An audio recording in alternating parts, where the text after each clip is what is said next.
சென்னை ததகவின் தலைவர் விஜய் பாஜகவின் அடிமையாக உள்ளார் என்று திமுக நிர்வாகி டிகேஎஸ் இளங்கோவன் தெரிவித்துள்ளார்.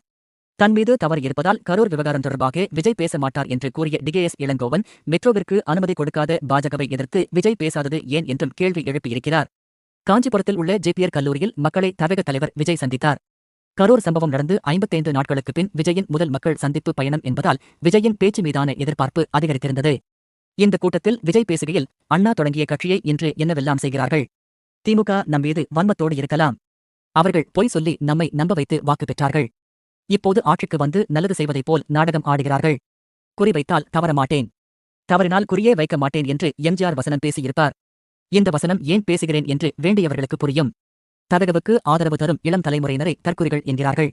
இந்த தற்குறிகள்தான் உங்கள் அரசியலை கேள்விக்குறியாக்கப் போகிறார்கள். இவர்கள் தற்குறிகள் அல்ல, தமிழ்நாட்டு அரசியல் மாற்றத்திற்கான ஆச்சரியக்குறிகள் என்று தெரிவித்தார். இதற்கு திமுக நிர்வாகி டிகேஎஸ் இளங்கோவன் பதிலடி கொடுத்துள்ளார். அதில் டிகேஎஸ் இளங்கோவன் பேசுகையில், விஜய்க்கு அண்ணாவை பற்றி ஒன்றும் தெரியாது. அவர் முதல்வராக வேண்டும் என்ற நோக்கில் கட்சி தொடங்கவில்லை. மக்களுக்காக போராடுவேன் என்று கூறி கட்சி தொடங்கி சிறை சென்றவர் அண்ணா. முதல் தேர்தலில் முதல்வராக வேண்டும் என்ற எண்ணத்துடன் விஜய் வந்துள்ளார். திமுகவினர் கொள்கைக்காக சிறைக்கு சென்றவர்கள். அண்ணாவின் கொள்கைகளைதான் திமுக தற்போது வரை நிறைவேற்றி வருகிறது.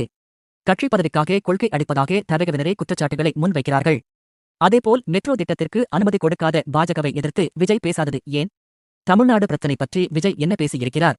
விஜய் பாஜகவின் அடிமையாக இருக்கிறார். தன் மீது தவறு இருப்பதால் கரூர் கூட்ட நெரிசல் விவகாரம் குறித்தும் ஒருபோதும் பேச மாட்டார்.